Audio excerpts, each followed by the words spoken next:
Bismillahirrahmanirrahim. Assalamualaikum warahmatullahi wabarakatuh.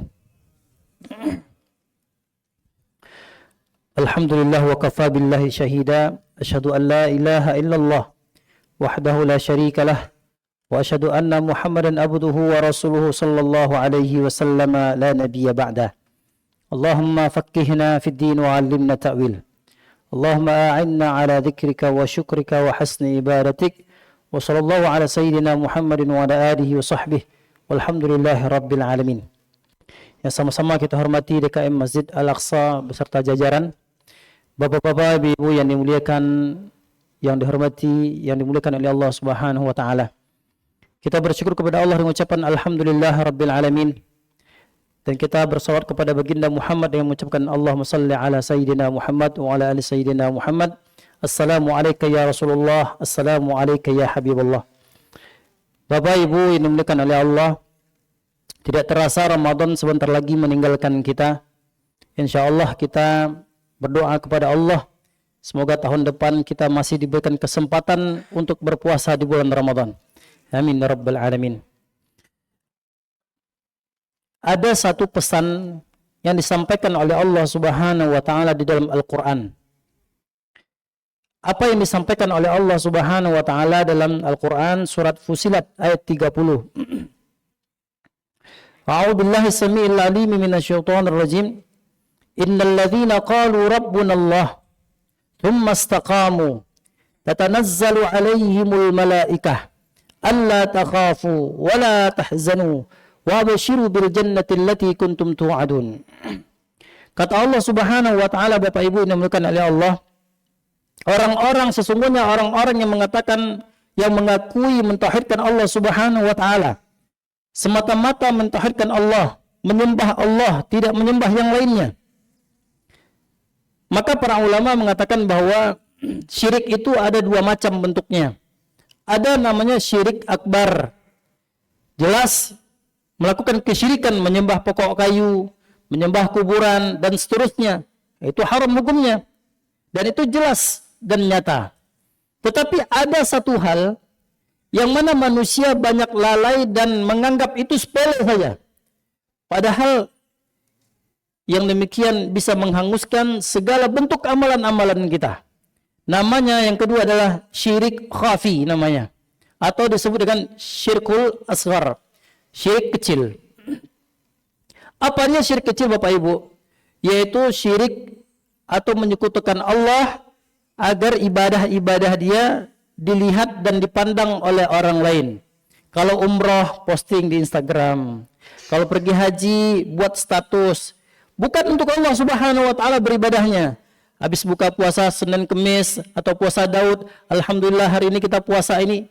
Niatnya untuk apa? Supaya dilihat oleh orang lain. Maka ibadah yang seperti ini, amalan apapun yang kita kerjakan tidak diterima oleh Allah Subhanahu wa taala. Nauzubillah, tsumma nauzubillah. Kata Allah, "Wa ma umiru illa liya'budullaha mukhlishina lahuddin."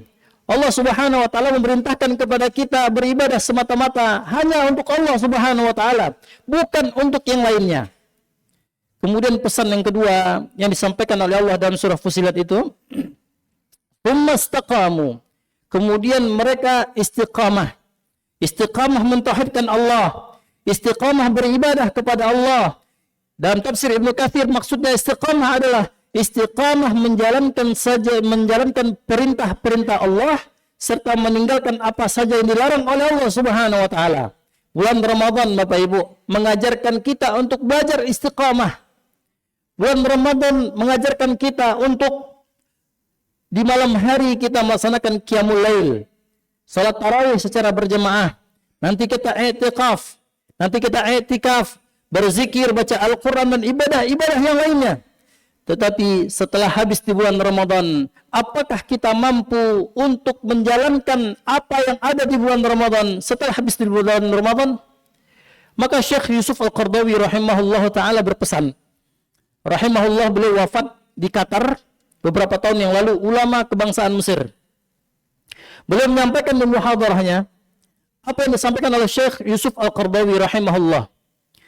Kunu rabbaniyin wa la takunu ramadaniyin.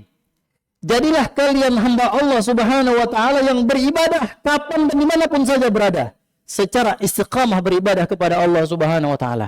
Wa la takunu ramadhaniyin, dan janganlah kalian menjadi hamba Allah yang ketika di bulan Ramadan semangat ibadahnya, akan tetapi setelah habis di bulan Ramadan dia tidak lagi semangat untuk beribadah kepada Allah Subhanahu wa taala. Maka orang yang sukses di bulan Ramadan adalah mereka yang senantiasa kontinu beribadah setelah habis di bulan Ramadan ini, Bapak Ibu. Nanti kita lihat, bukan kita lihat orang lain, tetapi kita lihat diri kita. Setelah habis bulan Ramadan, apakah kaki kita, tangan kita mengayunkan tangan kita, melangkahkan kaki menuju rumah Allah Subhanahu wa taala merasa ringan apa tidak? Ketika habis di bulan Ramadan, apakah kita minimalnya puasa Senin Kemis atau tidak? Setelah habis di bulan Ramadan, apakah mudah kita untuk bangkit qiyamul lail bermunajat kepada Allah Subhanahu wa taala atau tidak? Dan ibadah-ibadah yang lainnya. Kalaulah itu dimudahkan oleh Allah Subhanahu wa taala dan kita merasa lebih enak, sukses kita di bulan Ramadan akan terbukti setelah habis di bulan Ramadan ini, Bapak Ibu, ini bukan oleh Allah Subhanahu wa taala. Tsumma istaqamu. Mereka istiqamah beribadah kepada Allah. Istiqamah mentauhidkan Allah Subhanahu wa taala. Apa ganjaran yang diberikan oleh Allah Subhanahu wa taala kepada orang-orang yang kontinu beribadah, kontinu mentauhidkan Allah Subhanahu wa taala? Allah sampaikan dalam Al-Qur'an yang pertama, tatanazzalu alaihimul malaikah. Allah turunkan para malaikatnya, Bapak Ibu. Bukan satu malaikat yang diturunkan oleh Allah, tetapi banyak malaikat yang diturunkan oleh Allah Subhanahu wa taala. Kalau malakun itu satu malaikat, tetapi di sini Allah menggunakan kata jamak yang artinya adalah banyak para malaikat yang diturunkan oleh Allah Subhanahu wa taala. Timbul pertanyaan, kapan diturunkan malaikat tersebut? Jawabannya adalah kata ulama-ulama tafsir, terutama di dalam tafsir Ibnu Katsir dijelaskan yang diturunkan adalah malaikat rahmatnya Allah Subhanahu wa taala. Lalu timbul lagi pertanyaan, kapan diturunkan malaikat rahmat itu? Dalam tafsir Ibnu Katsir dijelaskan, diturunkan malaikat rahmat itu adalah ketika seseorang dalam keadaan sakaratul maut, dalam keadaan niza', Bapak Ibu. Tidak ada satupun yang bisa menolong kita kecuali Allah Subhanahu wa taala. Kenapa? Karena fitnahnya sakaratul maut luar biasa. Maka dalam agama kita diajarkan untuk selalu membaca doa, Allahumma hawwin alaina fi sakaratil maut. Ya Allah, mudahkanlah hamba, mudahkanlah kami ketika malaikat Israel mencabut nyawa kami. Dia mengucapkan kalimat la ilaha illallah. Semoga kita termasuk Bapak di dalamnya. Amin ya rabbal alamin. Malaikat maut datang mencabut nyawa kita. Kemudian malaikat tersebut mengatakan, Allah takhafu wa la tahzanu. Kata Allah Subhanahu wa taala, Allah takhafu wahai fulan, jangan kalian takut ketika malaikat Israel mencabut nyawa engkau, jangan takut. Kenapa? Karena malaikat rahmat tersebut diceritakan dalam kitab Tazkirah fi Ahwal Mauta yang dikarang oleh Imam Al-Qurtubi rahimahullahu taala.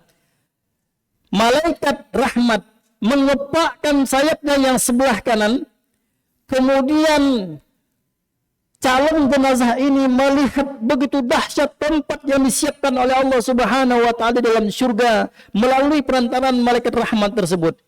Maka betapa banyak Bapak Ibu yang kita lihat, mungkin di antara Bapak Ibu pernah melihat orang ketika selesai sakaratul mautnya sudah meninggal kembali kepada Allah, meninggalnya dalam keadaan tersenyum. Mungkin pernah melihat. Kalau saya pribadi pernah melihatnya. Tersenyum Bapak Ibu yang dimuliakan Allah Subhanahu wa taala. Kenapa? Karena diperlihatkan tempatnya di dalam surganya Allah Subhanahu wa taala. Ya fulan, hadza maq'aduk fil jannah. Inilah tempat Anda di dalam surga, buah dari keistiqamahan beribadah kepada Allah, buah keistiqamahan menjaga keikhlasan semata-mata karena Allah Subhanahu wa taala. Subhanallah. Kemudian kata Allah, wala tahzanu. Kata malaikat tersebut kepada orang yang dalam keadaan sakaratul maut, wala tahzanu.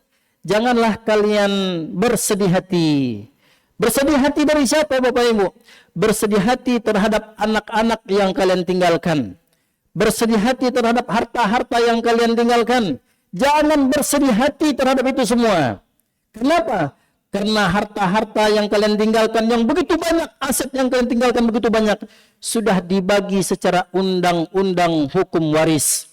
Banyak kaum muslimin, Bapak Ibu yang dimuliakan oleh Allah, ketika orang tuanya meninggal dunia, cekcok, berkelahi, bapak berkelahi dengan anaknya, anaknya berkelahi dengan ibunya, saudara-saudaranya berkelahi dengan saudara yang lainnya. Kenapa? Karena memperebutkan harta warisan yang ditinggalkan oleh orang tuanya. Nauzubillah. Maka orang yang istiqamah beribadah kepada Allah Subhanahu wa taala, maka akan mendapatkan hartanya itu akan dibagi secara undang-undang hukum waris. Bukan hanya itu saja. Yang tafsir Ibnu Katsir jelaskan bahwasanya wala tahzanu, janganlah kalian bersedih hati terhadap anak-anak yang kalian tinggalkan. Janganlah kalian bersedih hati terhadap anak-anak yang kalian tinggalkan. Kenapa? Buah dari keistiqamahan itu akan melahirkan anak-anak yang soleh, yang solehah, yang taat kepada Allah Subhanahu wa taala. Dan itulah yang didamba-dambakan oleh semua kaum muslimin. Seluruh dunia mendamba-dambakan anak-anak yang soleh, yang solehah. Kenapa? Buah daripada anak-anak yang solehah tersebut akan melahirkan kita ketenangan di alam barzakh. Kata Nabi Muhammad sallallahu alaihi wasallam, "Idza matal insan inqata'a amaluh." Kalau mati anak cucu Adam, maka terputus semua amalannya, kecuali salah satu di antara tiga hal adalah waladun solihun yad'ulah, anak yang soleh yang selalu mendoakan kedua orang tuanya, baik yang ada di dunia ataupun di alam barzakh. Bapak Ibu yang dimuliakan oleh Allah Subhanahu wa taala. Kemudian yang terakhir, ganjaran yang diberikan oleh Allah Subhanahu wa taala kepada orang-orang yang istiqamah mentauhidkan Allah, istiqamah beribadah kepada Allah Subhanahu wa taala semata-mata karena Allah. Apa kata malaikat tersebut? Wa absyiru bil jannati allati kuntum tu'adun. Beri kabar gembira kepada mereka, orang-orang yang beribadah semata-mata karena Allah, orang-orang yang istiqamah beribadah kepada Allah, mentauhidkan Allah. Beri kabar gembira kepada mereka bahwasanya mereka akan dimasukkan ke dalam surga yang telah dijanjikan oleh Allah Subhanahu wa taala. Di sini menggunakan kata absyir. Di dalam segi ilmu bahasa Arab, absyir di sini kabar berita gembira yang amat sangat gembira sekali. Maka berikan kabar gembira yang amat sangat gembira kepada orang-orang yang mereka beribadah semata-mata karena Allah Subhanahu wa taala, bahwasanya mereka akan dimasukkan ke dalam surga yang dijanjikan oleh Allah Subhanahu wa taala. Sekian yang dapat kita sampaikan, semoga bermanfaat untuk diri kita semua. Semoga kita istiqamah beribadah kepada Allah Subhanahu wa taala serta kembali kepada Allah dalam keadaan husnul khatimah. Amin ya rabbal alamin. Subhanakallahumma wa bihamdika asyhadu an la ilaha illa anta astaghfiruka wa atubu ilaik. Wassalamualaikum warahmatullahi wabarakatuh.